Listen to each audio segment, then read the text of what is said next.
নমস্কার, শ্রীকুঠির পক্ষ থেকে সবাইকে জানাই অনেক অনেক শুভেচ্ছা। আজকে আমি বানাবো পাবদা মাছের কালিয়া।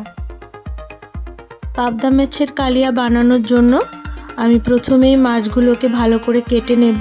দেখুন কিভাবে আমি মাছগুলো কাটছি। আমি পাবদা মাছগুলোকে এইভাবে বটিতে কেটে নেব। দেখুন আমি মাছগুলো কিভাবে কাটছি। আমি মাছ বিশেষ করে বটিতে কাটতেই বেশি স্বচ্ছন্দ বোধ করি, আমার ভালো লাগে।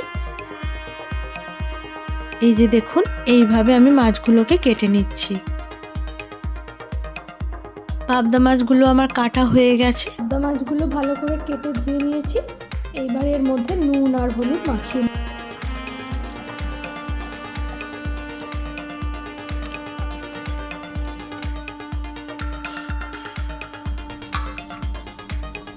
নুন মাখানোর পর মাছ থেকে তো জল বেরোয়, তাই আমি একটা স্ট্রেনারের মধ্যে রেখে দিচ্ছি, এক্সট্রা জলটা বেরিয়ে যাবে। তাহলে আমার ভাজতে ভীষণ সুবিধে হবে, কড়াই আটকাবে না। এবার আমি জলটা ঝরতে দিলাম। টমেটো কেটে নিয়েছি, টমেটোটা আমি পেস্ট করে নেব। টমেটোটা আমার পেস্ট করা হয়ে গেছে। এবার আমি আর একটা মশলা রেডি করে নেব। প্রথমে দিয়ে দিচ্ছি সাদা সর্ষে 2 চামচ, কালো সর্ষে 2 চামচ, পোস্ত 1 চামচ আর 2 কাঁচা লঙ্কা।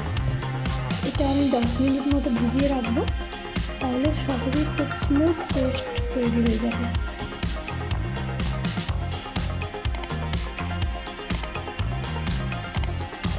ততক্ষণ এবার আমি মাছগুলো একে একে ভেজে নিই।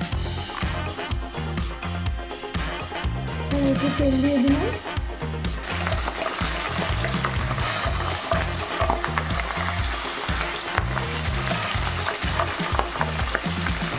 এইভাবে হালকা করে উল্টে পাল্টে নেব।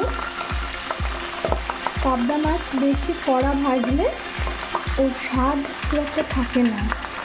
মাছ আমার একদম ভাজা হয়ে গেছে। এবার আমি সব তুলে নিচ্ছি।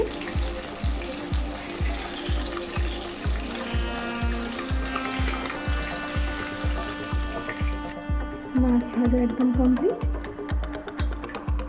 আমি যে সর্ষে পোস্তটা ভিজিয়ে রেখেছিলাম ওটা আমি এবার একটা পেস্ট বানিয়ে নেব। এইরকম হবে, একদম মিহি পেস্ট। টমেটো পিউরিটা ঢেলে দিচ্ছি। এবার মাছের গ্রেভিটা আমি বানিয়ে নিচ্ছি।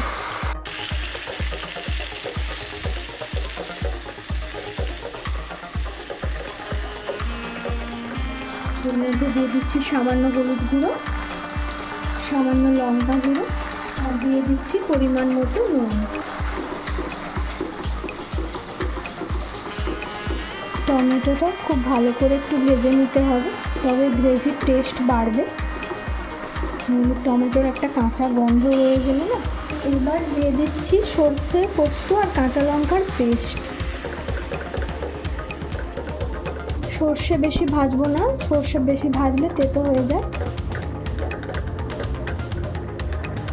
জল দিয়ে দিলাম, কন্টেনার ধোয়া জলটা আমি দিয়ে দিলাম।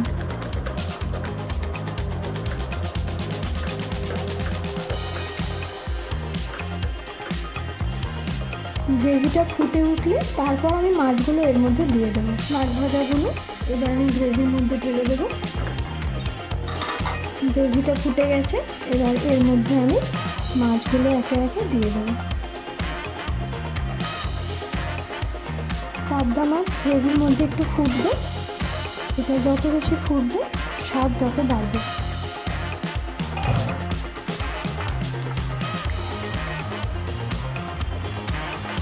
পাবদা মাছের কালিয়া আমার একদম রেডি। এটা গরম গরম ভাতের সাথে ভীষণ ভালো লাগে। এইভাবে আপনারা বাড়িতে ট্রাই করে দেখতে পারেন, আশা করি আপনাদের খুব ভালো লাগবে। আপনাদের কেমন লাগলো আপনাদের মতামত আমাকে ইনবক্সে জানাবেন। আর আমার চ্যানেলে যারা নতুন বন্ধু তারা চ্যানেলটিকে সাবস্ক্রাইব করবেন এবং পাশে থাকা বেল আইকনটা প্রেস করে দেবেন, তাহলে আমার সমস্ত রান্নার নোটিফিকেশান আপনাদের কাছে খুব তাড়াতাড়ি পৌঁছে যাবে। আজকের মতো নমস্কার।